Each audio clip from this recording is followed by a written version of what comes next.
여러분, 문제풀이가 화요일날 있는 거 있고 수요일날 있는 거 이제 여러분은 화요일날 걸 들어야 돼. 무슨 말인지 알아요? 수요일날은 어떤 사람이 듣는 거냐면 진도를 진짜 한 번도 안 따든지 또 이 사람들이 발표 나면 또 와요. 공부했다고. 그런 사람들이 어쨌든 주가 되셔야 되겠고, 그리고 혹시 우리 강의 듣는 사람들 중에서 중간 들은 사람 손 들어보면 한 번 다 사람. 혹시 이런 사람들이 있다면 이런 사람들 듣고 한 번 들은 사람들은 화요일 날 하는 걸 들어야 돼. 내 말 알아들어요? 그 화요일 날 있는 문제가 단원 문제풀이 한번 쭉 볼 거고, 그 화요일 날 문제는 전부 내가 만든 책이야. 전부 다 지금까지 나왔던 거. 이번에 대구 교육 문제도 100% 다 맞았다. 바로 그 책이야. 그래서 그걸로 나갈 거예요. 그래서 단원별 문제풀이가 한 1200문제쯤 될 거고, 모의고사식 문제가 한 100문제쯤 될 거고, 아마 그렇게 될 거야, 문제가. 그래, 그 내용을 가지고 볼 거고, 수요일 날 문제는 다른 책이 있어요. 이론, 앞으로 지방자치선거, 올해 지방자치선거가 있었지. 5월 달에 한번 들으면 안 돼서 된 거야. 안 돼서 된 거야. 어차피 그 문제는 거기 중점적으로 그건 보는 건 내용을 중점적으로 봐. 내 말 알아들어요? 그래, 여러분들 어느 정도 됐으니까 이제 여러분들 공부는 내용을 하면 되니까 이제부터는 문제를 만들고 마산시장, 교육위원 다 뽑아. 앞으로는 이제 앞으로는 그래 그걸. 그리고 아직 선생님 문제 여러분 문제 못 받았어요. 문제집 왜 문제집이 안 나와? 일요일날 화요일날 수업인데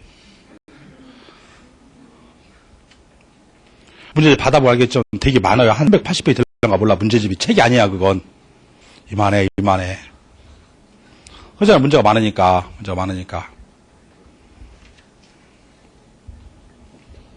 그래서 그것을 들으면 돼요. 그걸 들으면 되고, 그리고 돈 오는 사람만큼 다 여러분 거기 봐봐. 광고지 거기 봐봐. 그러나 교육감이나 교육위원은 누가 뽑느냐? 그러면 학교 운영위원이 뽑는다. 그렇게 배웠지. 봐봐. 공무원을 또 그거는 또 안 보이지. 또 뭐 보는 거 몰라 나는.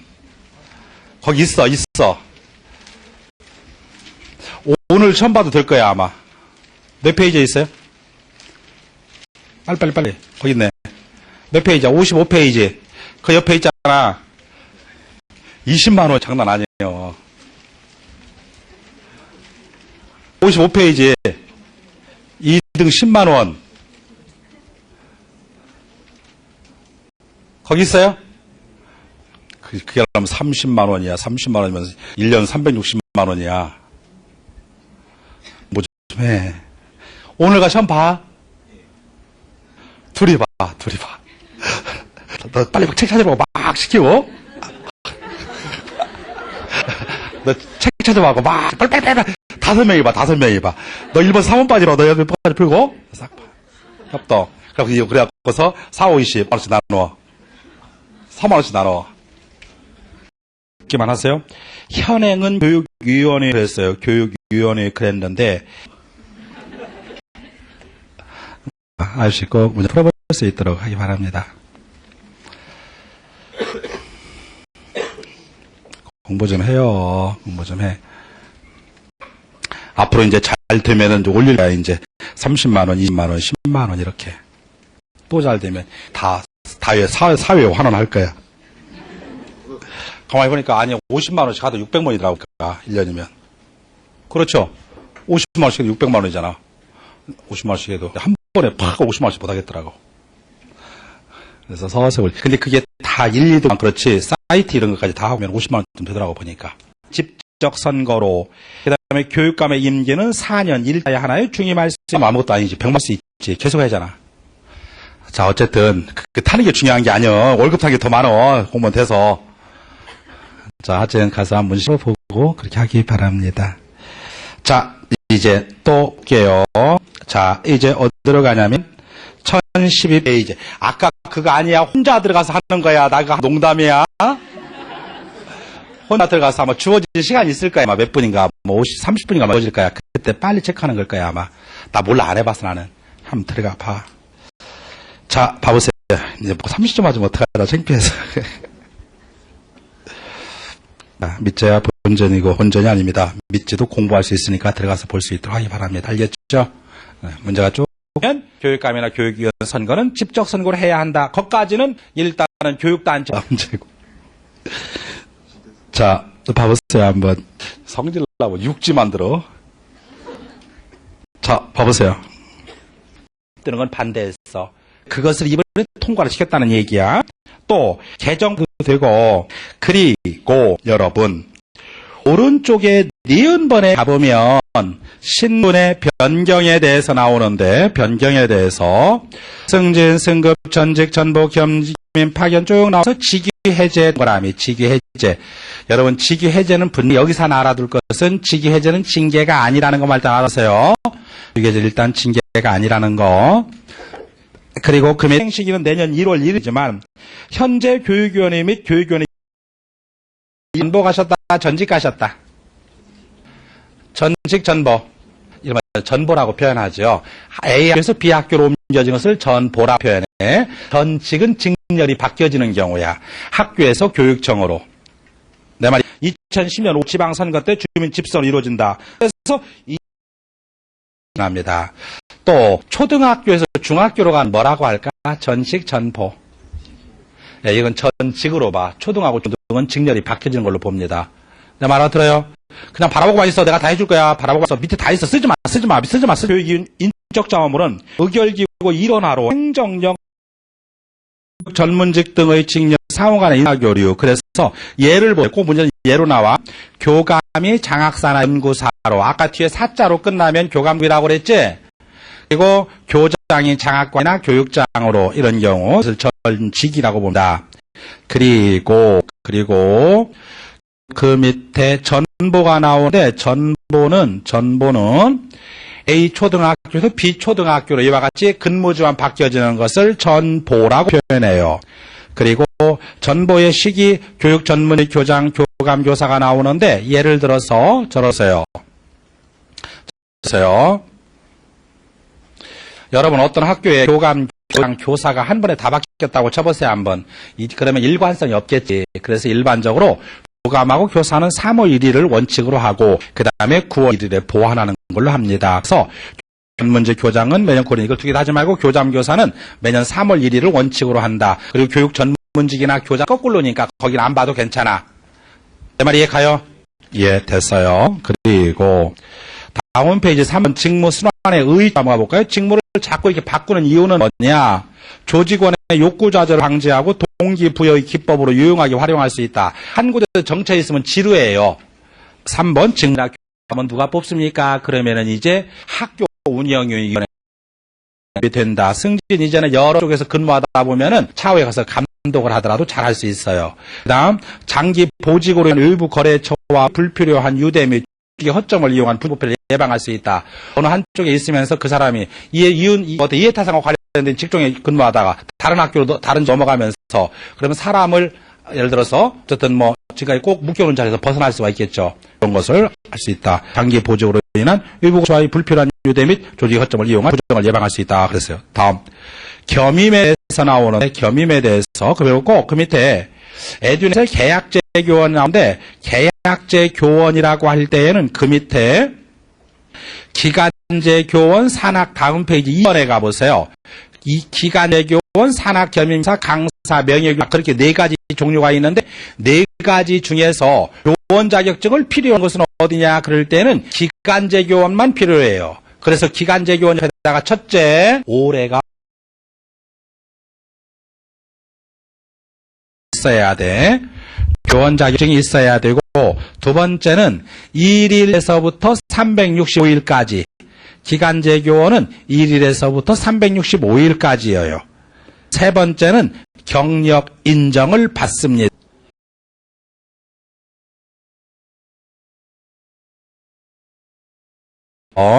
저는 뭐라고 그랬어요? 자격증이 필요하다 그랬고 1일에서부터 365일까지예요. 그 다음에 경력을 인정받습니다. 됐어요. 그리고 산학겸임교사 그랬는데 옛날에는 일반적으로 산학겸임교사 그러면 산업체에서 근무한 사람만 해당이 됐는데 지금은 가로 속에 보면 산업체에서 산업체, 공공기관, 비영리기관, 사회단체로 대폭 확대한다. 그러니까 옛날에는 사업체에 있는 사람은 산학겸용교사를 줄 수 있는데 이제는 산업체, 공공기관, 비영리기관, 사회단체에 있었던 사람들도 산학겸용교사가 될 수 있다는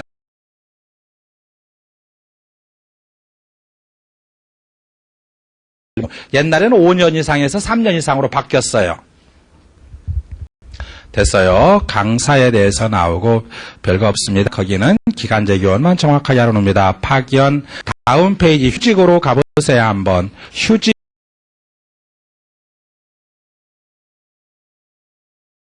있는데 청원휴직의 유형만 알아놓으세요. 청원휴직의 유형을 보면 유학휴직이라든지 유학휴직, 고용휴직이라든지 고용휴직, 그 다음에 유아휴직이라든지 유아휴직, 그 다음에 연수휴직이라든지 연수휴직, 그 다음에 간병휴직, 동반휴직, 요런 거. 여기에다가 혹시 질병휴직이나 병역휴직이나 이렇게 들어가면 성격이 다른 걸로만 놔두면 돼요. 그 밑에 구체적인 것들은 몰라도 괜찮아. 다음. 그 밑에 8번 근무성적 평정에 대해서 나오는데 근무성적 평정의 4번에 가보면 근무성적 평정 결과는 공개하지 않는 걸 원칙으로 한다 분명히 얘기했어요. 좀 이따 내가 법규도 한번 확인해 볼 거야.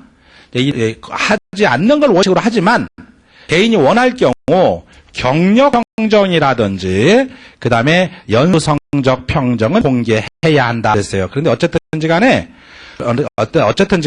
뒤에 가서 보겠지만 근무 성적은 공개하지 않습니다. 다음 페이지로 넘겨가 보면 자 경력 평정이 몇 점이에요? 총 90점, 근무 성적이 80점, 그 다음에 연수 성적이 합하면 30점, 가산점 18.5점, 그래서 218.5점 그러는데 경력 평정 기간은 몇 년으로 돼 있어요? 25년이야. 근데 25년 했는데 여러분 위에다가 참고로 경력 평정 이렇게 두 가지로 나눠 볼 수 있어요. 자, 기본 경력하고 그 다음에 초과 경력하고 기본 경력은 20년, 초과 경력은 5년인데 이것이 84점이고 이것이 6점이에요.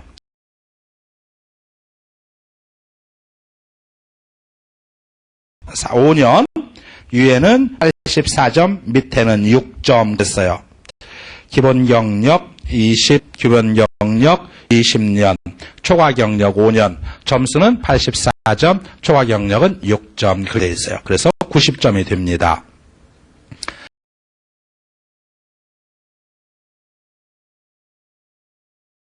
교사는 교사의 평정자는 교감이고 확인자는 교장이에요. 교장입니다. 그리고 그 다음에 그 밑에 상대평가 형태를 취한다. 그래서 수가 20%, 우가 40%, 미 30%, 양 10%. 그런데 나는 우리 학교 선생님 도저히 양을 주겠다라고 할 때는 이 30%에 포함시킬 수 있어요. 그래서 20, 40, 40 그렇게 알아놔도 괜찮아. 내 말 이해 가요? 상대평가예요. 그 다음 그 밑에 연수성적은 30점 그랬고 그 다음에 가산점에 대해서 나오는데 가산점은 공통가산점하고 선택가산점이 있는 초등에서 나왔었네요. 공통가산점은 교육지정연구 시범학교, 연시범학교, 시범학교 그 다음에 재외국민교육기관 근무 1점이고 연수학점 1점 한번 초등에서 문제가 나왔었는데 시범학교, 재외국민교육기관, 연수학점 여기다 뭐 하나 포함시켜서 성격이 다른 것을 골라 본 적 있어. 시범학교, 재외국민교육기관 근무, 연수학점. 다음 그 밑에 여러분 그 밑에 보면은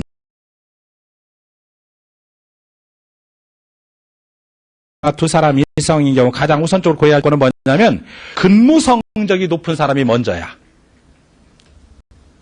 두 번째는 현직이 장기 근무, 현직이 장기 근무, 현직위에서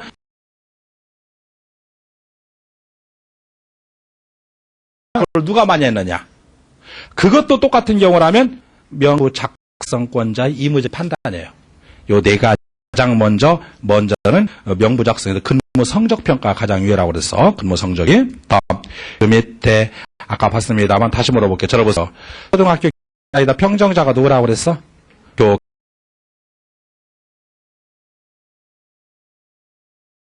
몇 점이라고 그랬죠? 근무 성적이 80점이라고 했죠?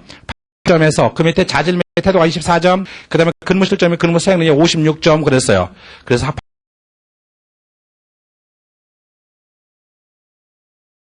12.3, 12점, 학습지도 24, 생활지도 16, 그래서 학습지도 동그라미.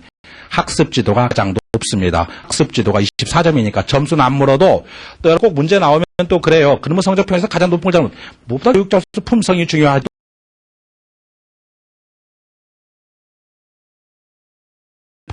다음 페이지로 가보세요, 한번.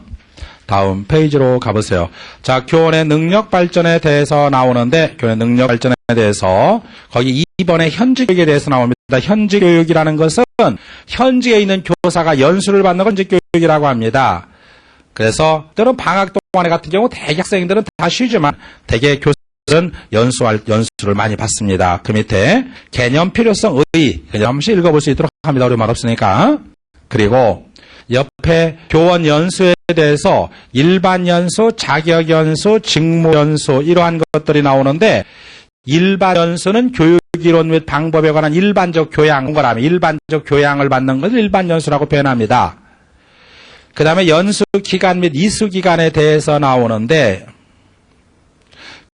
하루에 보통 10일 이상이야. 10일 이상. 하루는 보통 하루 6시간을 기준으로 합니다. 그러니까 10일 이상이라는 말은 60시간 이상 연수를 받는 것을 지금 일반 연수라고 표현해요. 그 다음, 그 밑에 자격 연수가 나오는데, 자, 그 밑에다가 첫째, 자격 연수에 써보세요, 직접.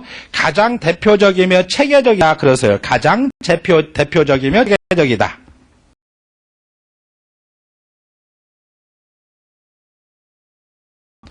자, 그리고 이제 여러분 들어보세요, 한번. 2번, 두 번째, 이렇게 써보세요, 한번. 두 번째는, 여러분이, 자, 봐보세요. 이렇게 한번 써보세요. 2급에서 1급으로, 1급에서 교감으로,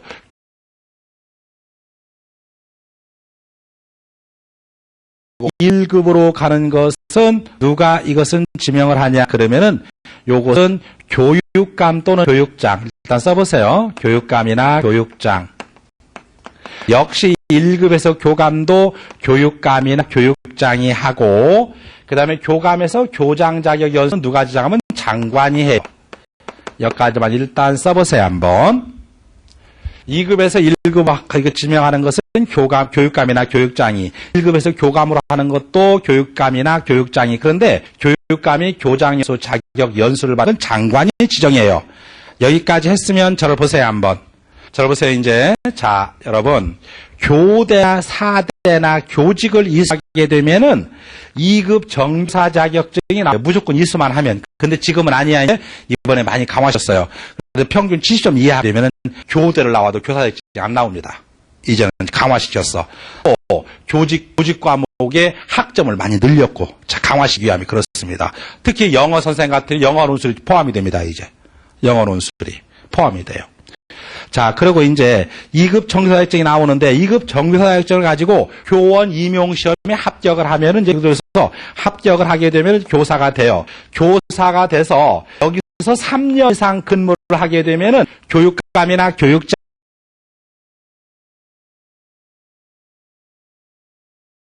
하루에 6시간씩에서 30일 180시간 이상 연수를 받으면 1급 정교사 자격증이 나와요. 그럼 1급 정교사 자격증 가지고 3년 이상 근무를 하게 되면 교감 연수 받으세요 하고 또 쪽지 날라와. 가서 교감 연수를 받으면은 비로소 교감이 나오는데 근데 교감 연수, 교장 연수까지 이것은 여기까지는 교육장이나 교육감이 하지만 교장 자격 지정은 누가 하냐면 장관이 지정해요. 내 말 이해가요? 교장 자격 연수는 장관이 지정한다. 그래서 장관이 그랬고 그래서 거기 그런 내용들 쭉 나와 있습니다. 그리고 직무연수라고 하는 게 나오는데 예를 들어서 직무연수라고 하는 것은 내가 출산 후에 그대로 학교에 나오지 않고 그냥 휴직에 들어갔다. 그럴 때 2년 동안 휴직을 했다. 또 남편 따라서 외국 갔다 오면 3년 동안 쉬었다. 이런 경우에 들어오면 2, 3일 지나면 학교 문화도 많이 바뀌었겠죠. 들어오기 전에 간단하게 연수를 받는 걸 직무연수라고 표현합니다. 그래서 거기에 세 번째 줄 2년 이상 자녀 양육 휴직 후 복직하고자 하는 교원이다. 2년 이상 배우자 외국 해외 유학 연구사 휴직 후 복직하고자 하는 교원이다. 그랬어요. 이런 경우에는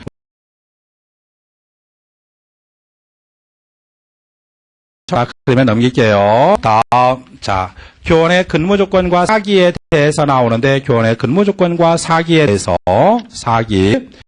자, 거기에 현재 보수는 초중고교의 단일화, 전문대학, 대학의 단일화이다. 이렇게 써놨어. 초중고등학교. 여러분 가끔씩 새해 초가 되면 중앙일보 가끔씩 보세요. 옛날에는 초중고등학교는 같습니다. 그리고 옛날에는 전문대학하고 대학하고 분리가 있는데 지금 대학하고 대학은 통일됐습니다. 단일화 봉제야. 그다음에 그 신분 보장에 대해서 1번 법률에 의하지 않고서는 신분상의 불이익을 받지 아니한다. 교원은 권고에 의한 사직을 당하지 않는다. 그랬어요. 그 다음에 3번 교육기본법 한번 읽어보고 그 다음에 교육공무원 3번 4번 5번 다음 페이지 7번 교원은 현행범인 경우를 제외하고는 소속 학교의 장의 동의 없이 학원 안에서 체포되지 아니한다. 그랬어. 됐어요. 다음 절을 보세요. 자, 소각교회 장애 없이 학원 체포되지 않는다 그랬어. 절을 보세요. 여러분, 자, 내가 하나 물어볼까? 마산고등학교이다. 마산고등학교면 공립이야, 국립이야? 공립이야. 마산시에서 운영하는 거야. 그럼 마산고등학교 근무하는 교사들은 국가공무원이야, 지방공무원이야? 예, 원칙적으로 말하면 지방공무원이야. 맞아요. 그래서 이것이 1999년, 97년 이후부터 공립학교에 근무하는 사람은 다 지방공무원화 하려고 했어요. 국가에서.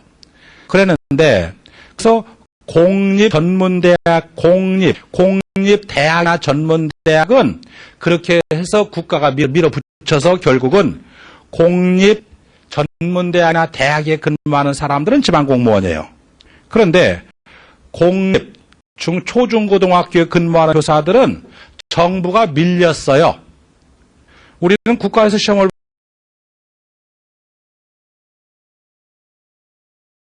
못하겠다. 정부가 밀렸어요. 정부가. 그래서 결국 이 사람들은 그냥 국가공무원으로 남아있어. 내 말 이해 가요?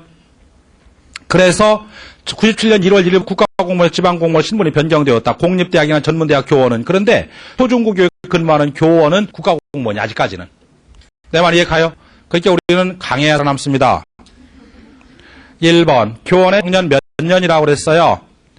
62세야. 62세. 원래 65세인데 김대중 정부에 들어와 김대중 정부 밑에 사람의 지지를 받았어요. 지배계층의 지지를 받았어요. 김대중 대통령 누구의 지배를 받았어? 누구의 지지를 받았어? 밑에 사람들의 지지를 받았잖아요. 일반 서민들의. 그래 대통령 된 사람 아니에요. 밑에 사람 지지를 받았잖아. 밑에 사람의 지지를 받았으니까 당연히 밑에 사람이 대변해 줘야 되겠지. 그래서 김대중 대통령이 되고 난 다음에 교원의 정년을 3년을 줄였어요. 그래서 3년 만에 다 나가니 얼마나 난리를 쳤겠습니까? 한나라당이 많이 얻어본 거예요. 그것도 보호도 못 해줬냐 그래서 한나라당이 한 번 63세로 1년을 늘리려고 했어요. 그랬더니 그때 또 아주머니들이 들고 막 일어난 거야. 그때가 바로 선거신이 있어가지고 결국은 그냥 끝나다가 노무현 대통령이 아니라 이회창 대통령이 됐다라고, 이회창이 대통령이 됐다라고 한다면 62세나 3세나 4세로 늘어났을 겁니다. 그러니까 정치에 의해서 좌지우지 된다는 얘기예요. 이것이 좌지우지 된다는 거야. 밑에 서민층의 입장에서는 젊은 선생들이 많이 하겠죠. 그런데 어차피 지배계층에 있는 사람들은 나이 올려주면 좋겠고, 그래서 좀 그런 것도 영향이 있습니다. 그 다음에 승진은 2급에서 1급 이루어졌다는 건 승진이다. 그래. 그 다음, 교육공무원 승진 기준에 대해서 나오는데 6조 평정의 시기에 대해서 12월 31일 그랬어.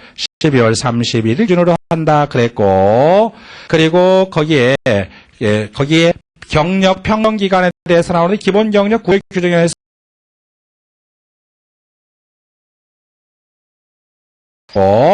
다음 페이지에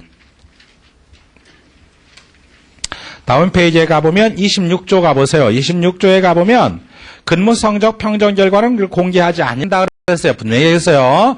아니야. 그래서 원칙으로 한다.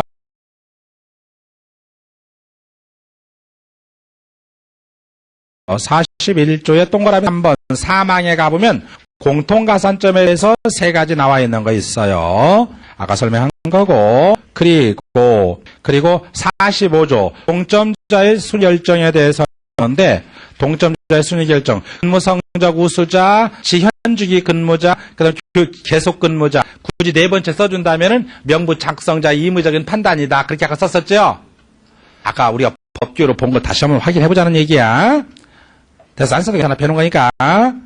그 다음, 징계입니다. 본인의 의사에 반하여 타율적 강요를 취하는 조치이다.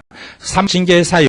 국가공무법 쭉 나왔고, 그 다음 그 밑에 4번 징계 시효 그랬는데, 징계 사유부터 2년이에요. 2년인데, 2년. 그러나, 금품 및 향응수수, 공금횡령, 유용 등, 중점 전문 대상 비율은 3이다. 일반적으로 2년인데, 돈과 관련된 일은 3년이다. 그렇게 알아두면 돼요. 됐어요. 그리고 밑에 징계의 종류와 효력에 대해서 5번 나오는데 별표를 다 켜놓으세요. 아주 중요한 내용입니다.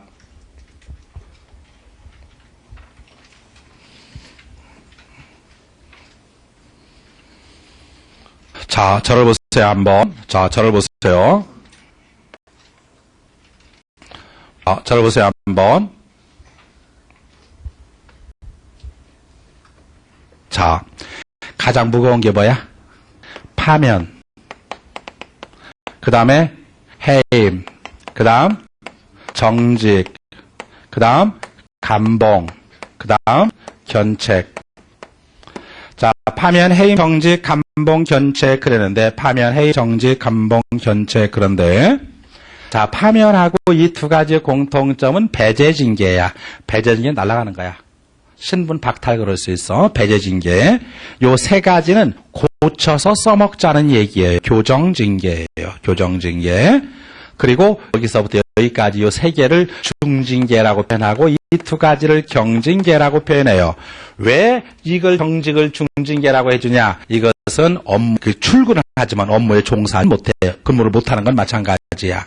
그래서 여기까지를 중징계라고 표현합니다. 그래서 여기 여러분 혹시 배제징계 이꼴 중징계 그러면 틀리는 거야. 배제징계는 2개 만들고 중징계는 3개니까.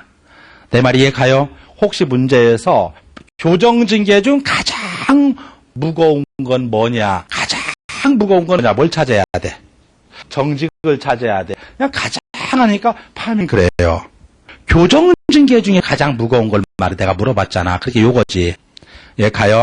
자, 이제 파면하고 해임 공통점은 신분 박탈이다 그러는데 여기는 5년 동안 공무원이 못 되고 여기 3년 동안 못 돼요.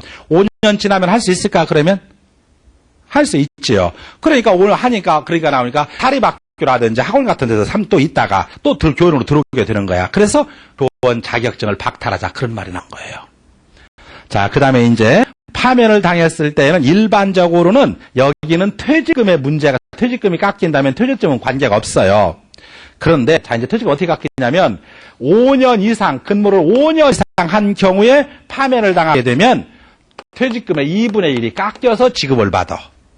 그다음에 5년 미만인 경우는 4분의 1이 깎여서 받아요.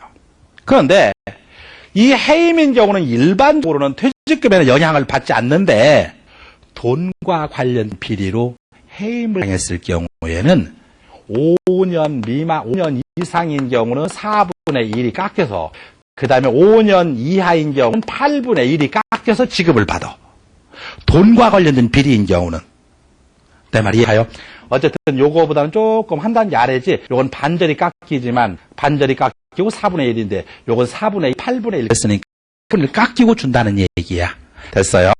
자, 정직 그러면 월분의 3분의 2가 깎여요. 월급의 3분의 2가 깎이고 그리고 정직은 18개월 동안 승진이나 승급이 안 됩니다. 그런데 여기다가 예를 들어 정직 2개월이다 그러면 정직 2개월 그러면 20개월 동안 승진이 안 되는 거야. 승급이. 감봉은 월급의 3분의 2 깎이고 여기는 12개월 플러스 알파라는 것은 감봉 2개월이다 그러면 14개월 동안 승급이 안 되는 거예요. 그 다음에 견책은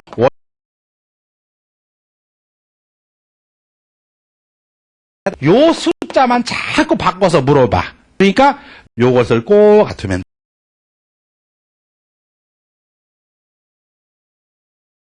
직위해제나 경고는 안 들어가. 직위해제나 경고 같은 경우는 이것은 행정처분이라고 하는 거예요. 책 봐보세요 한번. 자, 됐으면 우선 먼저 밑에 봐보세요 한번. 우선 기본적으로 절차부터 파면, 해임, 정직, 감봉, 견책 순서. 그 다음에 파면은 5년간 공직 추임의 제한을 받고 해임은 10년간 공직 추임의 제한을 받는다. 그 다음에 쭉 나왔어요. 한 번씩 여러분들이 쭉 자세히 봐보세요 한번. 그래서 거기 해임인 경우는 거기에 보상서 효용에서 금품 및 향응수수 공금 횡령 요용 등의 해임된 였을 때 5년 미만은 퇴직금 8분의 1, 5년 이상은 퇴직금의 4분의 1을 카메카에 지급한다 그랬어요. 됐어요. 다음 페이지로 가보면 직위 해제와 경고는 행정조치다 그래놨네. 말이에 가요. 예, 됐어요. 그리고 자, 그 밑에 6번 징계 절차가 나오는데 징계 사유 발생에서부터 징계 의결 요구까지는 한 1개월이 걸리야. 징계 지금 1028페이지로 가봐. 여러분 이제 1028페이지 5번은 다 설명해서 한번 읽어보면 돼. 여러분이 읽어보면 되고 1029페이지에 6번 징계 사유에 따른 징계 절차에서 징계 사유 발생 징계 의결까지 얼마 걸린다고 그랬어? 1개월. 징계 의결 요구에서 징계 의결까지는 60일. 징계 의결 요구에 징계 의결까지는 여러분 그 옆에 읽어볼게요. 징계 의결 칸에 교육공무원 일반 징계위원회에서 징계 요구로부터 60일 이내이다. 그런데 60일 이내 의결이 안 됐을 경우는 30일 연장이 가능합니다. 예, 가요? 예, 됐습니다. 다음. 그 다음에 징계 집행에서 나오는데 징계 집행에서 쭉 들어가 보세요. 징계 집행이라는 것은 징계 의결서 받은 날로부터 15일 이내 하면 돼요. 의결서 받아서 그대로 집행하는 건 아니야. 15일 이내.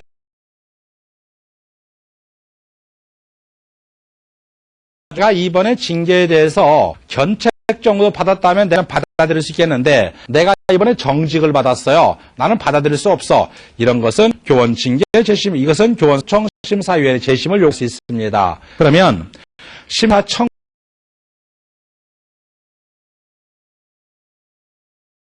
저 처분을 안 날로부터 30일 이내 안 날로부터 해도 좋고 인지할로부터 해도 좋은데 처분을 받은 날부터 그러면 안 돼요. 내 말 이해 가요? 처분을 안 날로부터. 왜냐하면 내가 처분을 받은지 내가 모를 수가 있거든. 처분을 안 날로부터 인지한 날로부터 30일 이내 징계 청구한다. 그래서 그러면 이제 접수에서부터 다음 페이지 가보면 결정까지 접수일로부터 결정까지 네 번째 칸이 결정이야. 할 때 접수일로부터 60일 내에 결정하되 60일 안 될 경우에는 30일 연장이 가능합니다. 됐어요. 그 정도만. 그리고 그 밑에 학생의 징계로 가보세요. 학생의 징계.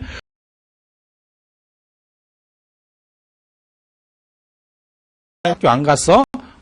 저 잘렸어요. 봤어요? 그런 거 없잖아. 분명히 의무교육에는 퇴학당하지 않습니다. 그리고 하나 물어볼까? 이 의무교육기관에는 학교에서는 수업료를 받지 않는다. 내 말이 맞아 틀려? 의무교육과정에서 학교에서 수업료를 받지 않는다. 맞아 틀려? 받지 않아요. 수업료를 받지 않고 대신에 사립초등학교 같은 데에서 왜 돈이 더 많이 들어가냐 그러면 우리가 1인 1교 교육이라든지 다른 어떤 교육을 하니까 그렇지 의무교육인 것은 말 그대로 국가가 수업을 해준다는 얘기야. 그래서 의무교육기관은 수업을 받지 않습니다. 다시 사립초등학교도 수업료를 받지 않아? 내 말 이해 가요? 사립초등학교에서는 수업료를 받을 수 있다. 맞아 틀려?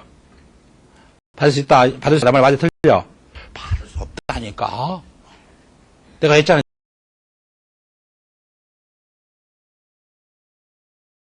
돈을 더 내는 거지. 알아들어요? 예.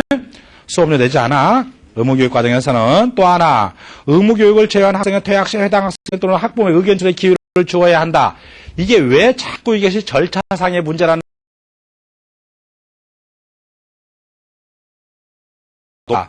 그러니까 학교에서는 도저히 연락이 안 되니까 그냥 퇴학시를 해버리는 거야.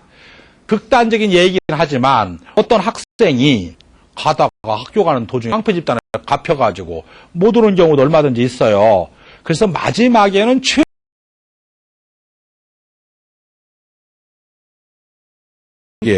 거기에 의견 전술의 기회를 주어야 한다. 그래서 그 다음, 여러분 마지막 줄에 뭐라고 되어 있냐면, 초중등교육법 시행령 31조항에 보면은, 학원의 봉사, 사회봉사, 특별 퇴학처분, 현재 학생의 징계로에 해당하지 않는 걸 골라라 그랬어. 첫째 뭐라고 되어 있어? 학교내 봉사, 두 번째는 사회봉사, 세 번째는 특별교육에서, 4번은 퇴학처분 그랬어요. 어를 보더라도 정학이나 근신 같은 건 들어가 있지 않아요. 내 말 알아들어요? 물론 최근에 와서 출석 정지제를 도입하자 이런 것들이 나오는데 어쨌든 현행 법령상 초중교육법 시행령에 규정되는 학생 징계 유형에는 첫째 뭐? 학교내 봉사, 두 번째 사회봉사, 세 번째 특별교육에서 그 다음 퇴학처분 네 가지가 있습니다. 됐어요. 그 밑에 사기에 대한 내용은 별거 없습니다. 여기는. 자, 그리고 문제들로 그 다음에 이제 교육 재정으로 갈게요. 21번 봐보세요. 한번 21번. 답 몇 번? 21번.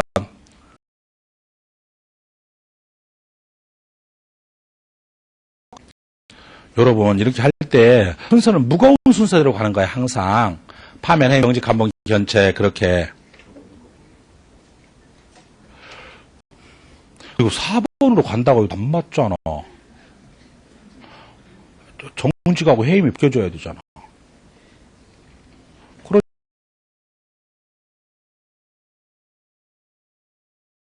그러니까 시험 볼 때는 별로 한 문제가 좀 까다로운 문제가 있었고 문제 쉽게 풀었어. 문제는 집에 와서 맞춰보면은 60점이라는 거야. 문제 풀 때는 한 문제 같은 문제 조금 헷갈리는 문제가 있었고 되게 쉽게 풀었어. 뭐 문제 다음 달에 올때 다 것 같아. 근데 와서 맞춰보면 60점이라는 거야. 그게 미치게 만들어요. 보고서야 아이고 말하지 마. 왜 그러냐? 확실하게 몰라서 그래. 확실하게 몰라서. 확실하게 몰라서. 거기서 좀 사람 많이 본 사람과 차이가 거기서 나. 어차피 대충은 본 건 다 봤어요. 한 번 정도로 보면 한 번씩 다 본 기억은 나. 대충 그런 것이 책에 있다는 정도밖에 안 돼요. 그렇기 때문에 갈수록 자꾸 이제 정확하게 해야 돼. 그럼 생각해 보세요. 다음 중 잘못된 걸 골라라. 오지선다 문제 네 가지는 무슨 말인지 하나도 모르겠어. 근데 한 가지 그건 잘못된 거야. 내 말이 가요? 그러면 그게 답이지. 그러니까 한 말도 똑바로 알아야 한다는 얘기예요. 쭉 이해했다라고 한다면 이제 문제 풀 때는 정확하게 알아야 돼요. 다음 서술 내용 중 올바른 것을 골라라. 이래서 안 되고, 이래서 안 되고, 이래서 안 되고, 이래서 알아서 답은 이것이다. 그렇게 생각하는 것이 쉽게 나오지 않아. 쉽게 똑똑 떨어지지 않아요. 그런 것은 이제 앞으로 문제 풀이하면서 정리가 돼. 지금은 개괄적으로 쭉 정리만 해주면 되는 거예요. 그리고 여러분들이 학원 다니는 이유가 뭐예요? 꼭 그런 것만 나와 문제 풀이는. 그러기 때문에 여러분이 다니는 거지. 그렇지 않으면 혼자 하게. 그러니까 그런 내용도만 열심히 해주면 됩니다. 자, 그리고 이제 교육 재정으로 가. 다시 물어볼게. 21번 다 몇 번?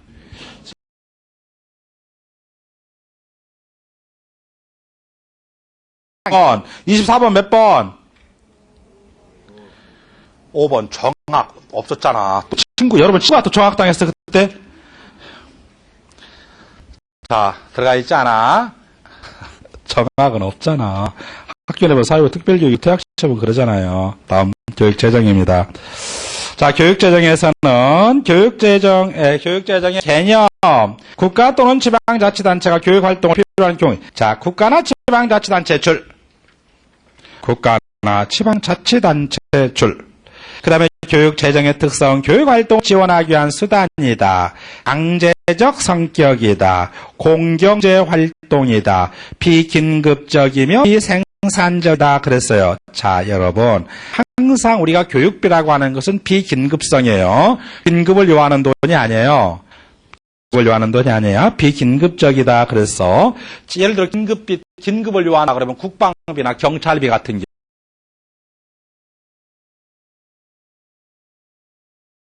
50%로 축소한다고 쳐보세요, 한번. 갑자기 군인 아저씨들이 힘들 거예요, 아마. 그렇지만 우리 교육비라고 하는 것은 그렇게 교육 긴급을 요하지 않는다라고 하는 것은 투자를 해도 태도 안 나고 투자 안 해도 태가 안 난다는 얘기야. 그건 정치하는 사람한테 맡기면 당연히 투자 안 하겠지. 내 말 이해가요? 그래서 교육은 정치로 독립을 해야 한다는 얘기예요.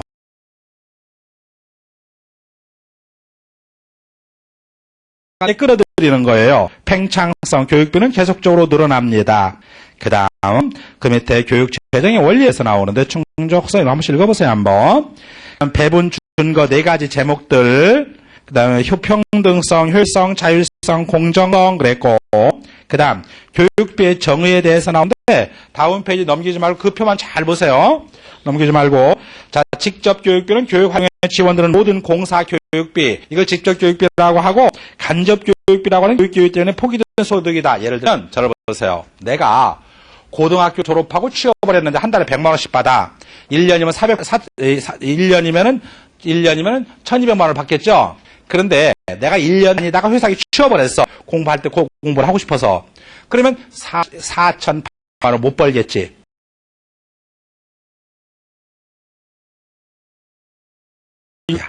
교육비 때문에 집으로 들어가는 돈은 아니지. 이걸 간접 교육비라고 표현합니다. 했어요. 그러면 이제 직접 교육비 옆에다가 회 절차라고 써놔보세요. 회계 절차를 거쳤느냐 거치지 않았느냐에 따라서, 그래서 회계 절차를 거친 것을 공교육비라고 하고, 회계 절차를 거치지 않은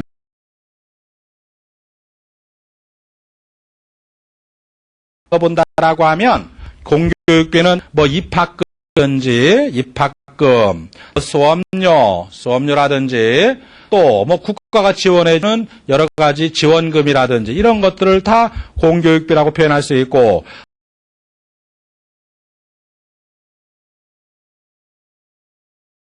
사교육비라고 표현할 수 있어요.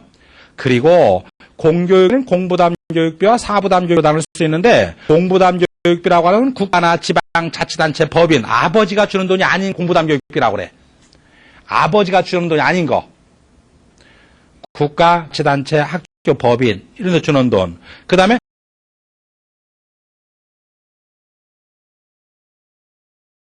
입학금이라든지 수업료라든지 이런 건 아빠가 주는 돈이잖아. 내 말이 이해 가요?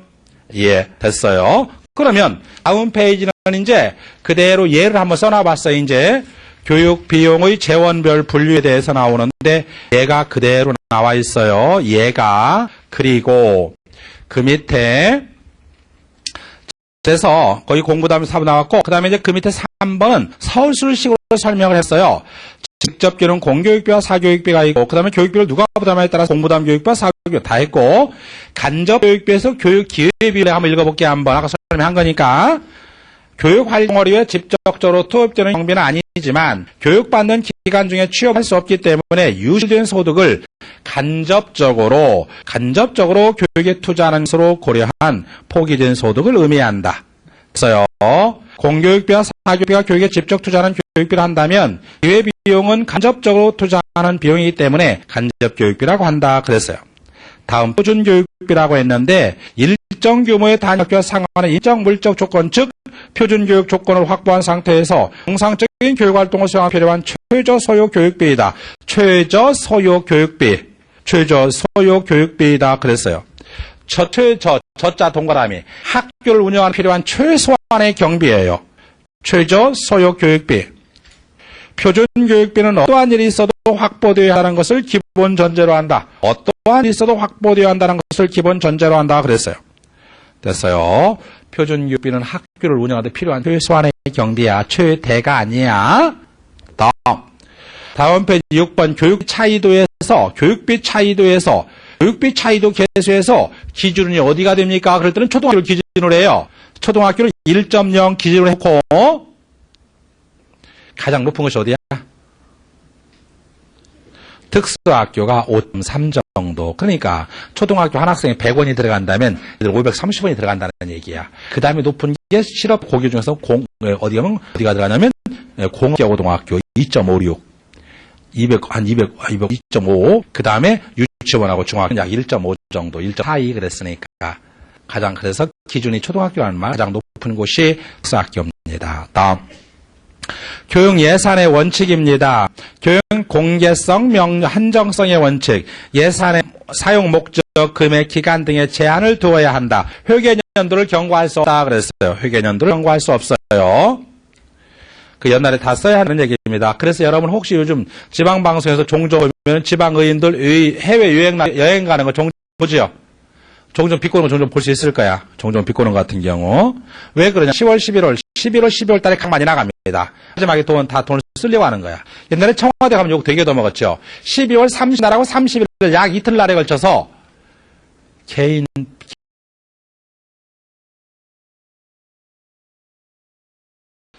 청와대 그 여러 가지 그 가재 도구 있죠. 막 새로 들어서고 나 비켜지지 않는데 어떻게 옷걸이가 70만 원짜리가 옷걸이가 그 옷걸이는 옷을 입혀주나?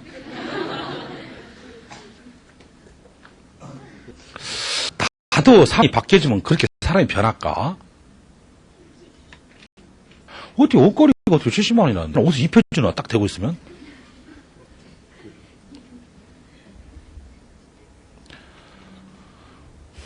그래, 마지막 옛날에 집회, 여러분이 곡 종종 보면은 요즘에 그런 거 될 수 있겠죠. 여러분 지금은 조금 덜 하긴 하지만 옛날에 가서 그 보도블록 막 그 해치우는 같은 경우 다 그런 거 일환입니다. 그 말짱한 거 다 치우는 같은 경우도 다 이런 것도 다. 하는 얘기 그거예요. 그거 해치우지 말고 거기다 돈을 붙여놓으라는 얘기죠. 돈을. 아침 운동하는 사람 줄게. 아침에 운 좋을 때는 10,000원짜리도 붙여. 10만원인데 어떤 때는 잔돈 떨어뜨려 놓고 그럼 할아버지들 돈 용돈 할 거 아니에요. 아니면 헬기다 뿌리든지 바다 시내에다 쫙 뿌리든지. 아침에 북 춥게. 어떤 방 그러려는 얘기죠. 왜 그 쓸데없이 그래요. 실제로 지금 나라가 얼마나 지금 어려운데요. 정말로. 정말 얼마나 어려운데요. 나라가 정말 어렵습니다. 지금. 복지 차원은 많이 신경 쓴다고 해놓고 어느 한정돼 있고 정말 나라가 정말 힘듭니다. 지금. 정말 힘듭니다. 정말입니다. 참 왜 그러겠어요. 아유, 그 외국 마찬가지예요. 특히 우리나라 같은 경우는 외국에 파견하는 사람들 중에는 우리나라 사람들이 우리나라의 그 지위에 비해서 일을 너무나 많이 보낸다는 거예요. 해외로. 하다못해 무슨 유엔 무슨 뭐 기구라든지 그런 데 보면은 다른 나라 사람들 물론 이제 뭐 일본이라든지 중국이나 다른 데들 유상이 있기 때문에 했는데 그런 비율적 따져보면 우리나라는 필요 이상으로 보낸다는 거예요. 필요 이상으로. 문제는 뭐냐. 가서 보냈으면 일을 제대로 해야 되는데 일을 못 한다는 거예요. 여러분 생각해 보세요. 이게 국제 기구 하나 있다고 쳐보세요 한번. 그러면 각 나라에서 우리나라에서 사무처 용으로 올 거 아니야. 그럼 여기 오면은 특히 우리 위상에 비해 한국들이 가장 많이 온다는 거야. 문제는 뭐냐. 한국 사람들 문서작서 한다. 알아들을 못한다는 거예요. 그럼 여기서 그런다는 거야. 직접적으로. 지금 있는 직원들이 제대로 말을 알아듣지 못하고 제대로 업무를 하지 못하니까 다른 사람으로도 보내든지 간에 데리고 데리고 가십시오. 그러면 됐습니다. 걱정하지 마십시오. 드세요. 그런다는 거예요. 놀라지 마세요. 외국인 한 명 상주한테 돈이 얼마가 들어가는지 알아요? 아니 한 명 상주시키는데 월급은 월급대로 나가고 그 물가에 맞게 생활비를 따로 줘요. 그러니까 한 앞에 1억씩이니 이런 말이 나오죠. 한 앞에 1억씩이니 생활비를 따로 주니까 월급은 월급대로 나가고.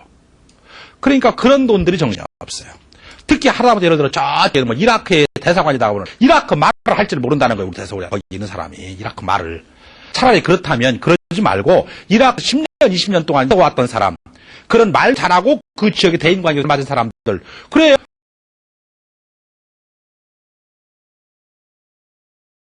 할 거 아니야. 그런데 우리나라 공무원 사람 이라크 말을 할 줄 알아.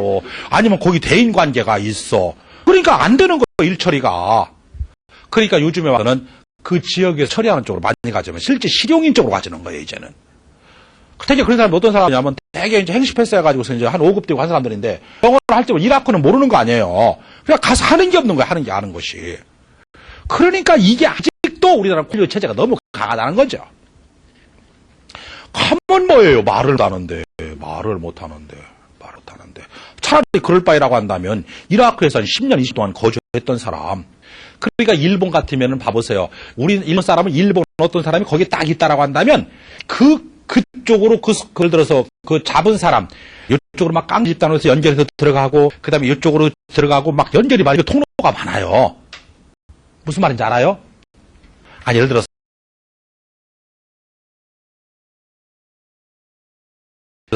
이라크에서 온 사람 내가 너 석유 나는 나라지 돈 많지 너 일로 와 잡아놓고 내가 타협을 건다고 쳐보세요 한번. 그러면 나한테 막 깡패 집단도 나한테 압력을 가하고 저쪽에 정치인 집단도 나한테 압력을 가하고 막 이렇게 막 너무 통로가 다양하다는 거야. 일본 사람이 잡히면.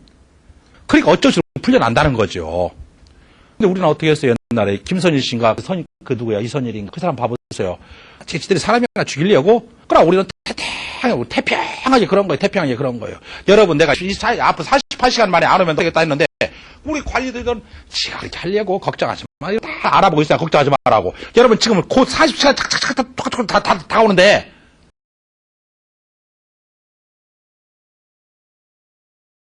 걱정하지 마. 지금 다 알아보고 있으니까. 알아보고 있고 몇 단계를 거쳐야 돼요. 요 단계, 저 단계. 그래서 48시간 넘어보죠. 그러니까 죽죠. 그러니까 한 보면은 그렇게 우리가 너무 다 세상을 여러분 얼마나 웃기는 얘기예요. 오직하면 외국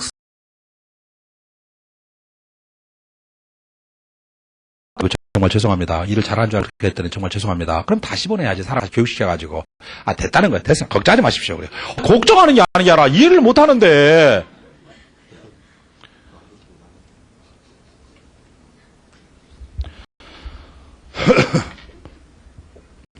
자, 가보세요, 한번. 가보세요, 한번.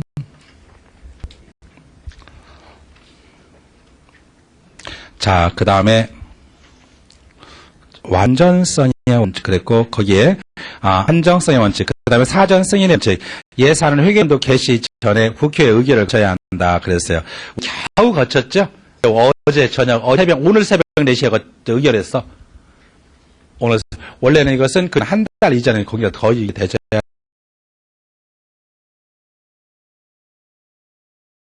그러면 여러분 예를 들어서 여러분 혈중 알코올 농도 0.15이다. 면허 정지 면허 취소 0.15 취소 취소야. 여러분 취소 그러면 면허증 다시 따면 되지 뭐가 별거야 그게. 뭐가 다시 따면 되지 뭐 취소하면. 응? 예, 벌금이 문제예요. 벌금 막 300만 원에서 500원 나올 거야 아마 그 사이에. 벌금이 나와요.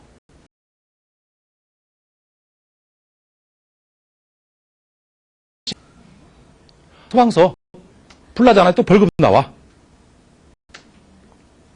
차도 교통사고도 마찬가지예요. 차도 뒤집어졌냐, 배가 바퀴가 하늘 바라보고 있냐, 바퀴가 옆을 바라보고 있냐, 이것도 벌금이 달라요. 전부 다. 빨리 가면은 차가 바퀴가 하늘 바라보고 있으면 빨리 뒤집어가지고 빨리 뒤집어 놔야 돼. 옆에 하고 있으면 또 뒤집어 놔야 되고. 벌금이 달라요. 바퀴가 하늘 바라보고 있냐, 옆에 바라보고 있냐, 밑에 대고 있냐, 따라서. 벌금이 달라. 제일 무서운 게 하늘 바라보고 있는 거예요, 바퀴가. 그러니까 사진 찍는 거예요, 그걸 끝나는 게 아니야. 자, 이런 얘기 중에 아니라, 그럼 이런 돈이 경찰과 관련된 돈은 경찰청으로 돈이 들어온다면 경찰청에서만 쓰냐. 이런 건 다 국고로 본다는 얘기예요, 전체를 다. 이것을 국고 통일의 원칙, 수직한 담보금지 원칙이라고 표현합니다. 이건 다 국고로 봐, 이건. 경찰청에서 쓰는 돈이 아니야, 그게. 그 다음에, 그 밑에 완전성의 원칙도 나왔고, 그러면 별거 없습니다. 그 정도 말해놓을게요. 넘겨볼게. 다음. 1038페이지 교육 예산의 과정에 대해서 나오는데, 예산 편성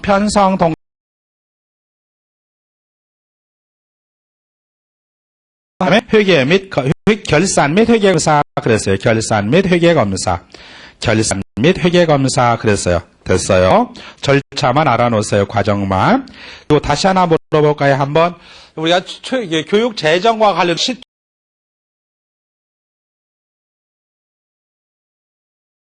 마지막에 봐보세요, 한번. 그래서, 거기 절차를 지방교육자치에 관한 법률에 따르면, 그래서 마지막에 시도의회 제출을 한다 그랬잖아. 표에 봐봐. 내 말 이해 가요? 문제 나올 때 가장 빈 공간을 재워놓고, 여기에 뭐가 들어가야 됩니까? 시도의회에 들어가진다. 그렇게 아주면 돼요. 됐어요. 그 다음에 이제, 교육 수입에 대해서 나오는데, 교육 수입에 대해서, 저를 보세요, 한번. 자, 저를 보세요. 여러분. 책 보지 마. 연필 놔. 이건 천성이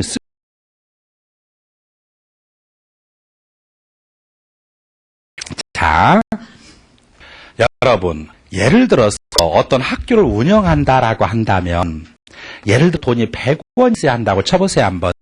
그럼 어딘가에서 100원이 와야 될 거 아니냐. 자, 그런데 가장 큰 돈이 지방교육재정, 교부금이라는 게 있어요.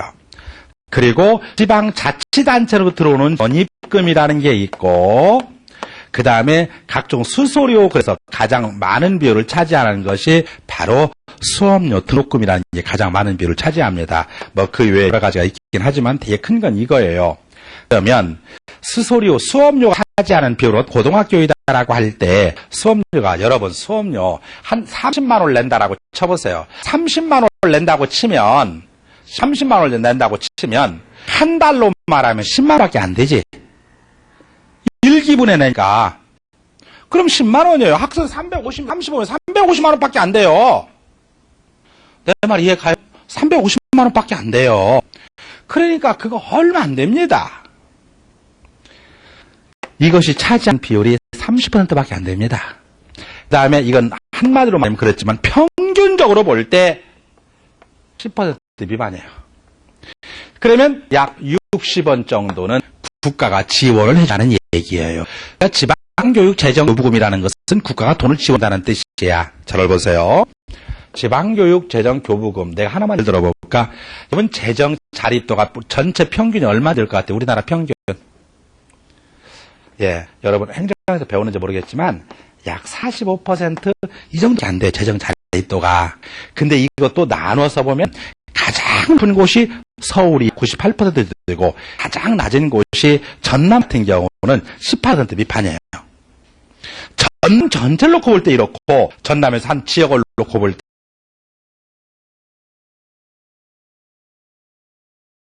지원해주지 않는다면 여러분들은 학교 운영 학급 단위를 100명씩 해야 될까 말이야. 내 말 알아들어요? 그래서 교육비만큼은 자치단체도 주는 게 아니라 이걸 여러분 같이 다 맡긴다고 쳐보세요 한번. 서울은 학급 단위는 20명씩 하면 되고 각 지방 같은 경우는 학급 단위는 200명씩 해야 될 거야 아마.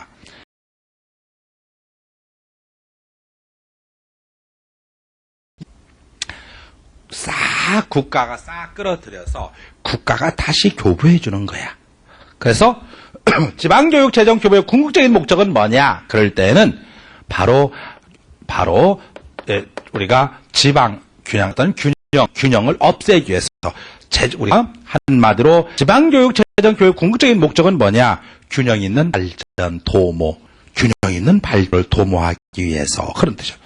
또 하나 지방교육재정교부금 그러면 예전에는 그랬어요. 이것이 13% 그랬는데 이것이 19.4%로 늘어났습니다. 근데 이것도 점차로 더 늘려달라. 20.4%, 24.1% 이렇게 늘려달라는 추세인데 현재는 19.4%예요. 10.4%에서 예전에는 일반 교부금, 특별 교부금, 증액 교부금 그런데 증액 교부라는 말이 이제 없어졌어요. 이제 이번에는 문제에서 나왔네. 증액 교부는 없어진 거야 이제. 두 가지밖에 없어. 그런데 이것도 앞으로 가서는 요것도 이제 없애버릴 예정이야. 아직까지는 과도기적 형태로서 일반 교부금은 19.4에서 100분의 96에 해당되는 돈, 나머지 100분의 4에 해당되는 것은 특별 교부금이다. 그래. 아직까지는 써요. 좀 더 설명할게. 자, 그리고 이제 지방교육재정교부금에 대해서 나오는데, 자, 요것은 설명했고, 이제 요것이 한 60% 해당되는 돈이야. 그리고 전입금인데, 전입금.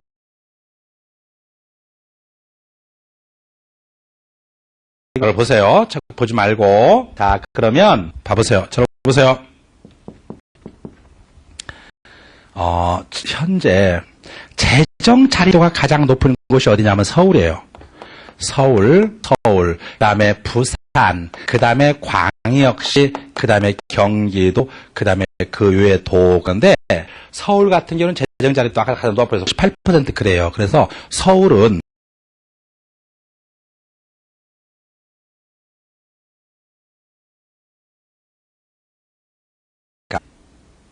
하이트, 맥주. 요즘 여기다 유치하려고 안 해요? 지금 있어? 현재 있어요? 본사만 있지 만들기도 해요? 공장 있어요? 공장 있어요? 있어요? 근데 물이 어디 있어, 여가? 물이 어디 있어? 나 얼마나? 여가 지금 근데 하이트가 아니 사무실은 봤어. 사무실 오다 봤는데 공장도 여기 있어요? 어디 있어요? 그 물이 있나? 저 짠물로 맥주 안 만들 텐데. 왜 그렇게 가끔씩 여러분 저쪽에 또 싸우지 지금. 저쪽에 경주 같은 경우 보면 서로 그 수자원전, 한전 유치하려고. 왜? 그 유치하면은 그만큼 세금이 많이 들어와. 여러분 삼성전자 본사가 마찬가지로 들어와 보세요. 여러분 나한테 밥 먹고 살아. 본사가 들어오면 이게 삼성전자는 몇천 원 낼 거 세금. 그럼 만 가구 잡고 한 달에 100만 원, 1000만 원 준다는 거야 한 사람 앞에. 가구당. 일 안 해도 돼요. 그러니까 바로 환경단하고 싸워. 환경단체는 못 들어오게 하고 관공서에서는 끌어들이려고 하고 관공서는 빼야 돈을 버니까 사람을 유치해야. 어쨌든 서울은 재정자립도가 가장 높아요. 그래서 서울은 서울시에 있는 의무교육을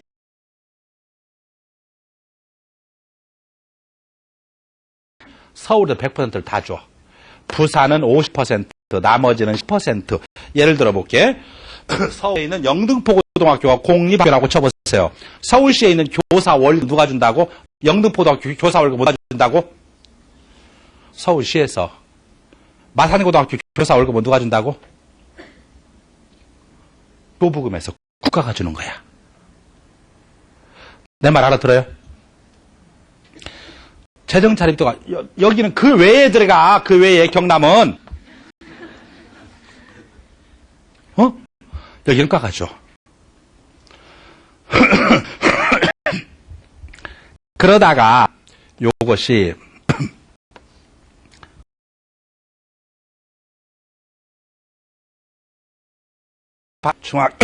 중학교 3학년까지 의무교육이 됐죠. 그러면 이제 중학교 3학년까지 예전에는 의무교육이 되기 전까지만 하더라도 서울 시내에 있는 중고등학교 공립 중고등학교 교사 월급은 서울에서 다 줬어. 그런데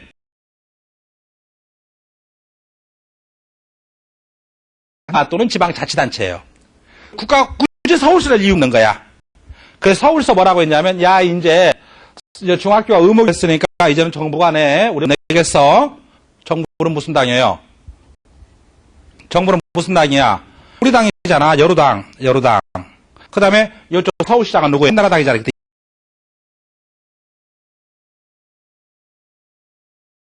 재정 자립도 높여 계속 내. 아니야, 우리 못 내.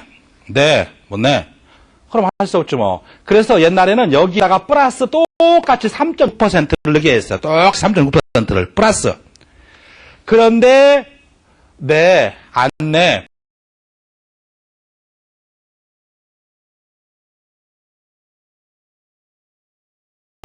그 외의 지역은 그 외의 광역시하고 경기도는 5%로 늘렸고 그 외는 그대로 3.5로 뒀어. 네, 이해 가요? 그러니까 늘어난 게 6.4, 여기서 6.4%이다. 그러면 6.4%도 약 3천억쯤 돼요. 서울 시세에. 그러니까 결국은 서울시에서 계속 내는 거야. 그래서 서울시가 기분 나쁘잖아요. 법 있게 만드니까. 그래서 거기에다가 헌법소원을 냈어. 근데 결국은 서울시에서 졌어.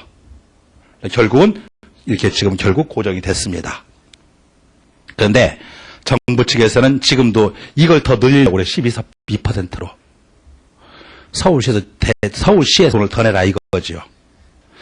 이런 식이야. 수치화된 건 아니지. 이런까지는 들어가지 않을지라도 개념을 알고 있으라는 얘기야.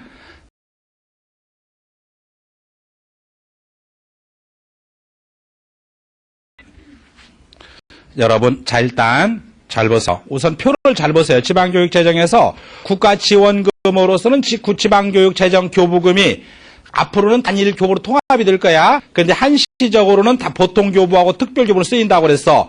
근데 특별교부금 밑에 증액교부금이라는 말 그게 없어졌죠? 여러분 공부 옛날에 있었어. 잘 몰라서 그렇죠, 여러분이. 이제 없어졌어요. 이제 그게 증액교부라는 말이 거기에 없어진 거야. 됐어요. 그냥 놔 그냥. 그리고 그 밑에 지방교육 양여금이라는 것이 내가 그냥 아예 안 쓰려고 하다가 이것도 교부금으로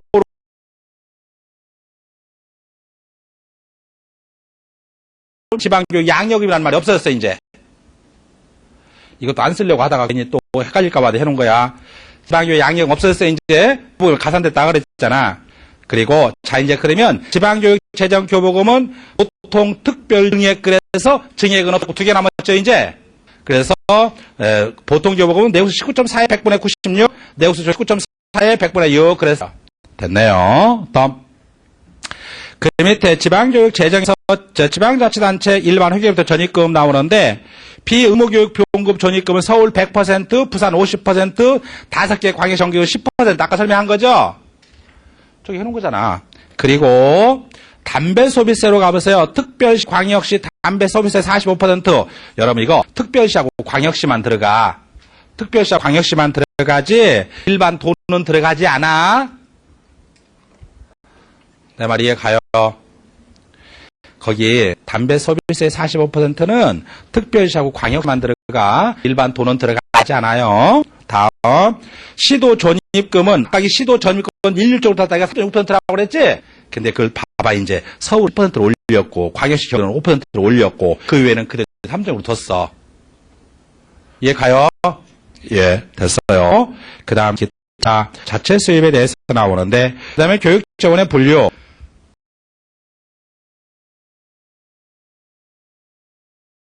교부금은 그 밑에 줄 지방교육 재정을 안정적으로 확보하기 위한 제도적인 장치 줄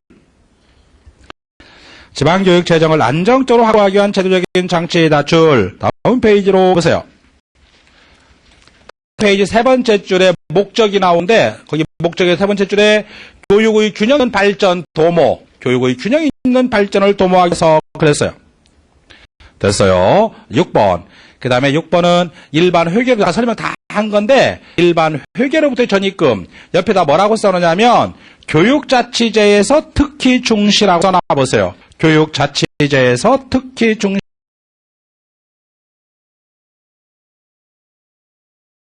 더 그 밑에 자 설명 다 했어. 일반 회계부터 전입금은 말 그대로 지방자치단체가 교육자치단체는 시도교육청에 지원해준 예산인데 보세요. 서울 같은 경우는 공립중등학교 교원 봉급의 전액가스 시세총액 10% 아까 배운 걸 다시 한번 써주는 거야. 그 다음에 부산은 단액에다가 5% 또 그 외에 서울하고 광역시는 담배 서비스에 5%, 그 외에 광역시 경기도는 10%에다가 시도세에서, 아니, 시도세 총액 중에서 5%이다. 앞에 나온 거 다시 써줘야 내가.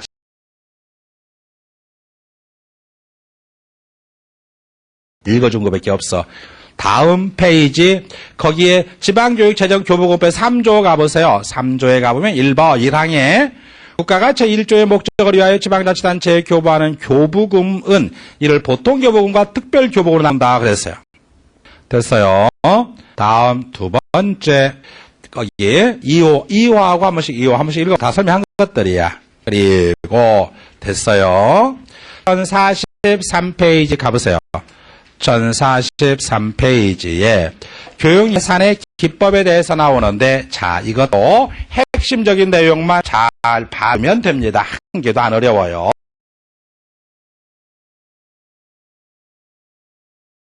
눌러줘봐. 가장 먼저 뭐가 나와요?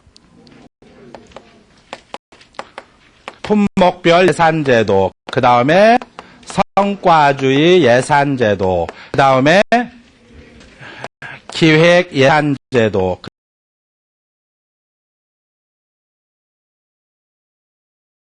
라는 거, 그 다음 연기준 예산제도, 그 다음 교육비 지급 보증제도, 그 다음 계획평가 검토기법, 그 다음 총체적 질관, 그 다음 학교 단위 예산제도. 자, 저를 보세요. 이것도 되게 쉬워. 복잡하게 하지 마세요. 여러분, 우리 일반 행정과 같이 이런 것만 복잡하게 그렇게 안 물어봐요. 다음은 다 교육 예산의 기법에 대한 설명이다. 보기의 내용, 뭐에 대한 설명이야. 그런 정도예요. 그러니까 핵심적인 거 몇 가지만 알아두면 돼요. 자, 우선 품목별 예산제도라는 말이 나오면 항상 머릿속에 염두에 둘 것이 전통적이다. 그렇게 알아놓으세요. 전통적인 방법. 예를 들어서 우리나라의 경찰이 몇 명이다. 곱하기 5 2벌 곱하기 10만 원. 얼마? 경찰 몇 명 곱하기 신발 2개 곱하기 하나에 5만 원씩 뭐 얼마 이런 식으로 계산하는 거야. 이것을 품목 예산제도이다라고 표현합니다. 그러니까 이것은 물가가 늘어나니까 계속적으로 늘어날 수밖에 없습니다. 이것은 점증적으로 늘어날 수밖에 없어. 자, 예를 들어서 그럼 이것은 일반 경찰한테 가가지고 너 신발 얼마짜리 몇 개 받았어? 얼마짜리 몇 개 받았어? 확인이 가능해요. 그래서 이것은 우리가 식품료 예산제도는 통제가 용이하다.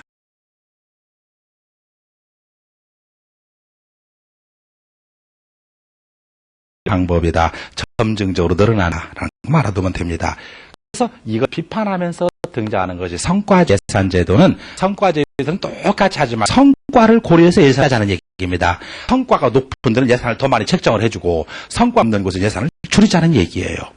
예를 들어서 그래서 예전까지만 하더라도 청소 미화원이다. 미화원 곱하기 얼마 이렇게 나왔다라고 하면 이제는 그게 아니야. 그 지역의 청결도가 어떠냐. 그 지역에 있는 주민들이 얼마나 즐거워하느냐. 이런 것들을 기준으로 해서 높게 나타나면 다음 책정을 많이 하고 그렇지 않으면 예산 낮게 책정하자는 얘기예요. 낮게 책정을 하자는 얘기예요. 그래서 성과주의 예산제도는 어쨌든 이것은 예산을 고려해서 예산을 짠다는 예산 성과를 고려해서 짠다는 건데 단점이라면 뭐가 단점이냐? 이것을 이제 그런 사실은 청결도라든지 이런 것을 사실 수치화하기가 어렵다는 겁니다. 이런 정확하게 하면 능력 있는 회전문가가 필요하다는 걸 단점으로 볼 수 있어요. 자,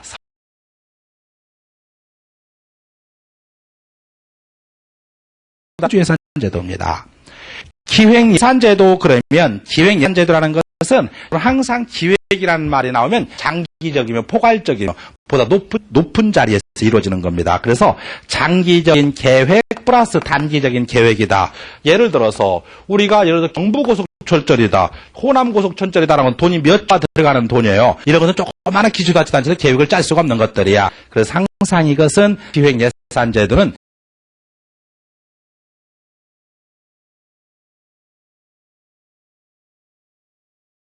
집권화를 초래할 수 있다는 단점이 있어요. 이와 같이 지나치게 행정부의 기능이 가져가 되다 보니까 단점으로서는 이것은 입법부의 국회의 권한이 약화될 수 있다는 판을 받습니다. 그 정도야. MBO라는 것은 Management by Object, 목표에 의한 관리예요. 자, 일방적으로 상사가 목표를 설정하는 것이 아니라 상사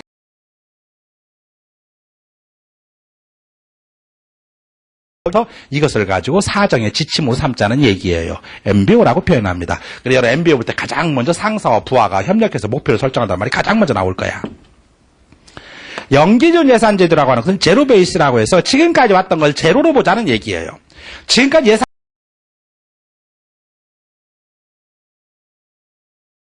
예산이 적게 들어갔다라고 하더라도 필요하다라고 하면 과감하게 늘려주는 거예요. 예를 들어서 복지 예산 같은 경우 봐보세요. 복지 예산 같은 경우는 최근에 많이 늘려주잖아요. 복지 예산 같은 경우. 이런 거. 그러니까 연기준 예산제도는 특히 과대 정부에 대한 비판이라든지 IF 직후여라든지 정권이 바뀌었을 때라든지 예산의 신축적 관리에 적합하다는 장점이 있습니다. 볼 수 있어.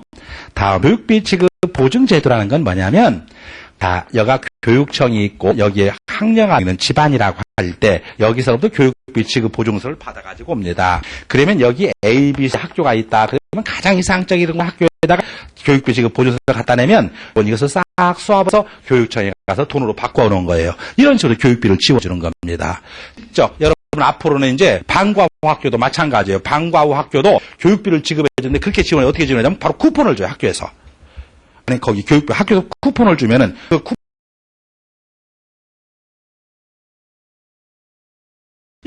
이런 식으로 교육비를 지원해줘요. 그리고 이제 방과후 학교가 끝났다. 방학이 들어간다. 방학 중간에도 지급이 되죠. 그럼 교육청으로부터 쿠폰을 가져가지고 오면은 내가 다니고 싶은 학원에다가 내면 돼. 그러면 학원에다 내면 학원에서 이거 수합을 해주고 교육청에 돈을 받아갖고 오는 거야. 이런 식으로 해서 일반 학원도 지원줍니다. 이제 앞으로는. 이런 식으로 교육비 지급 보증제도라고 그래. 그다음에 교육평가 기표라는 것은 업무를 수행한 과정 중에서 평가를 자주 합니다. 그래서 사업의 실패를 최소화할 수 있다는 장점이 있어요. 여러분 행정을 공부하면 플로차트 관계도시라는 말을 쓰게 되는데 바로 관계도시 여기에서 나타나게 되는 겁니다. 총체적 질관리를 일단 설명하겠지만 원래 총체적 질관리라고 하는 표현은 우리 교육계에서 쓰기보다는 원래는 경영에서 옛날에는 물건을 잘 만들어서 팔아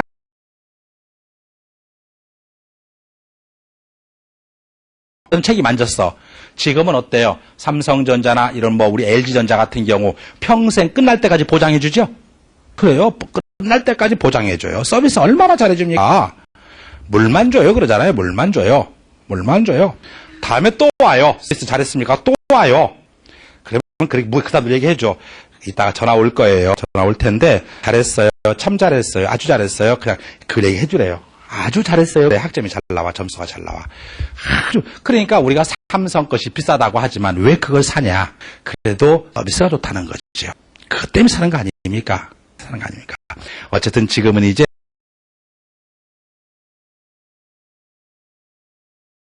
팔고 그 현재 소비자가 얼마나 잘 쓰고 있나 이것도 전부 다 관리의 대상으로 하자. 총체적 질관리입니다. 그런데 이제 교육계에 적용할 때는 이제 교육은 옛날에는 그랬어요. 교육청 중심의 학교 운영인데 지금은 그렇지 않아요. 학교, 교장 선생님, 교사, 학생, 학부모가 총체적으로 참여해서 학교를 운영하는 거야. 이걸 총체적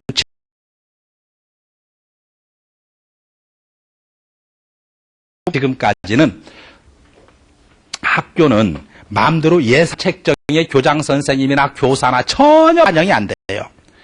너희 학교의 학생 수가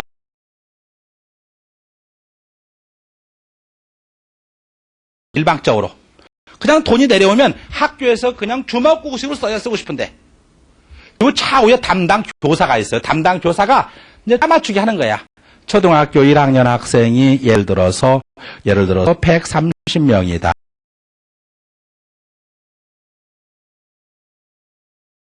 130명이 뭐 하는데 얼마가 들어갔다. 하부에 얼마 쫙 해서 주식 그래서 1,000만 예를 들어서 1,500만 원이 들어왔다. 그러면은 1,500만 원이 들어왔다. 그러면은 이를테면은 그래서 딱 1,497만 9,950원.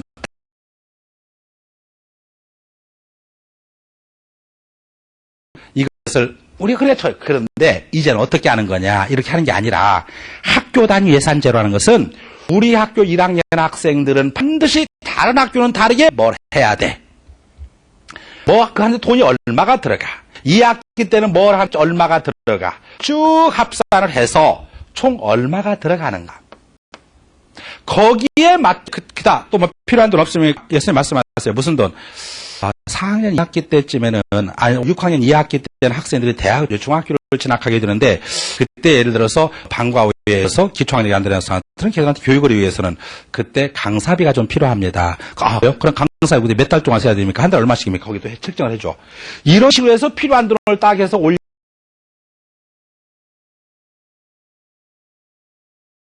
얘기해요. 이렇게 운영하는 걸 학교 단위 예산제도라고 표현해. 내 말 이해가요? 지금은 이렇게 적용이 안 돼. 지금 그냥 일방 내려온 돈만 쓰는 거야, 그냥. 알아들어요? 자, 봐보세요, 한번. 자, 품목별 예산제도 그랬는데, 품목별 예산제도는, 자, 1번. 일반적으로 사는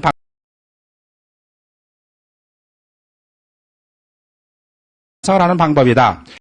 기존의 예산 내역의 물가 상승을 고려해 예산을 편성한다. 통제지향적이다. 결정이 점진적으로 이루어진다. 그랬어요. 그 다음에 성과주의 예산제도는, 거기 기억, 니은, 여러분이 한번 읽어보고, 꼭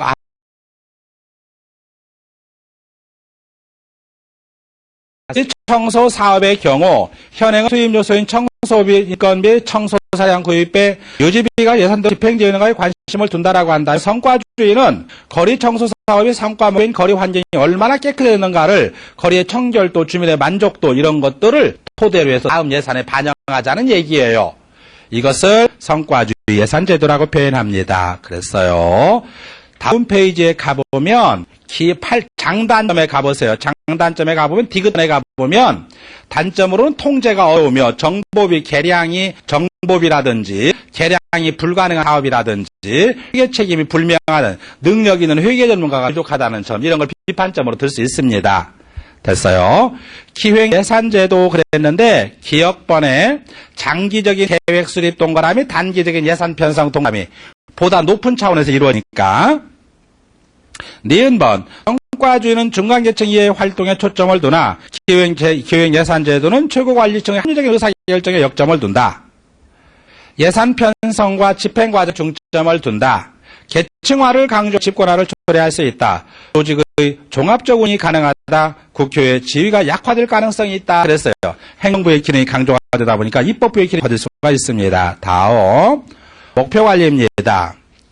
상사와 부하와 함께 꼭 목표를 확인하고 각자의 주요 책임 영역을 그에게 기대되는 입장에서 확정하고 있는데, 니은번 기획예산은 종합적인 자원 배분을, 목표관리는 부분적 개별적인 자원 배분에 중점을 둔다. 기획예산은 종합 단기 계획이라고 한다면 목표관리 부분적인 단기 계획에 점을 둔다 그랬어요. 됐네요. 또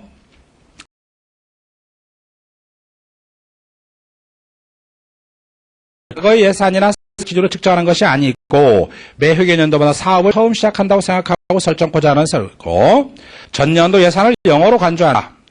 전통적 운영에서 벗어나자.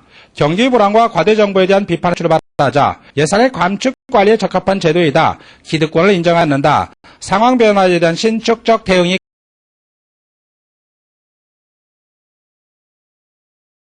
에서 한번 읽어보세요. 설명 쉬운 거니까. 계획평가 및 검토 기법은 아까 설명한 대로 업무를 수행하는 중에 평가가 자주 이루어져요. 과부 수행 과정에서 평가를 강조함으로 목 실패를 최소화하는 방법이라 그랬어요. 그 다음에 다음 줄에 관계도시 플로우 차트라는 것도 놓고, 다음 총체적 질관리 나오는데, 여러분 총체적 질관리는 개념, 제품의 기술적 측면의 관리에, 옛날엔 기술적 측면의 관리에만 강조했어요. 이제는 제품에 참여하는 조직의 전 구성원과 수요자들을 동시에 만족시키는 본질적, 무조건 팔고 끝나는 것이 아니라 지금 잘 쓰고 있는가 어쩌는가, 이것까지도 평가의 대상으로 하자는 얘기예요. 원래 의미는 그런 의미인데, 자, 3번 하나 써놔보세요. 마지막에다가. 우리 교육에서는 총체적 질관리라는 것은 동그라미 3번 학생과 학부모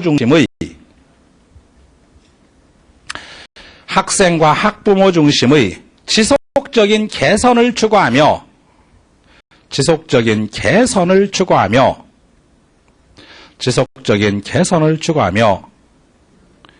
학교장의 강력한 지도성과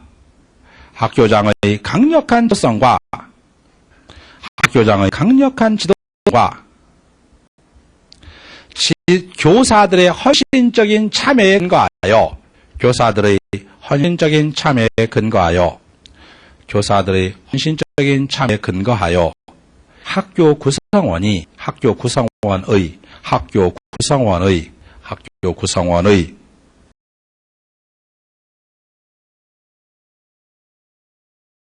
유도한다. 학생과 학부모 중심의 지속적인 개선을 추구하며 학교장의 강력한 지도성과 교사들의 헌신적인 참여에 근거하여 학교 구성원의 참여를 유도한다. 그러니까 학생 동그라미, 학부모 동그라미, 학교장 동그라미, 교사 동그라미, 이런 사람들이 전체적으로 다 참여한다. 그런 뜻이에요. 됐네요. 됐습니다.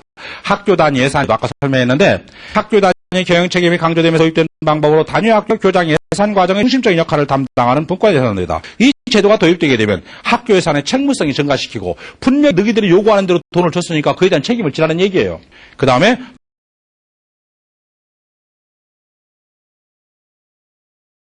어떠한 교육을 받으려면 경비가 얼마나 필요하다. 그럼 거기 예산이 배정됐으니까 그에 대한 책임을 져야 됩니다. 그 다음에 예산 편성 과정에 교직원과 학부모들의 참여가 정대된다. 옛날엔 수동적으로 내려오는 돈만 일반적으로 그냥 썼어요. 됐습니다. 학교 예산의 회계 제도에 대해서 나오는데, 예산 회계 제도에 대해서 이것은 도입 배경에서 좋습니다. 자, 좀 쉬었다 또 보겠습니다.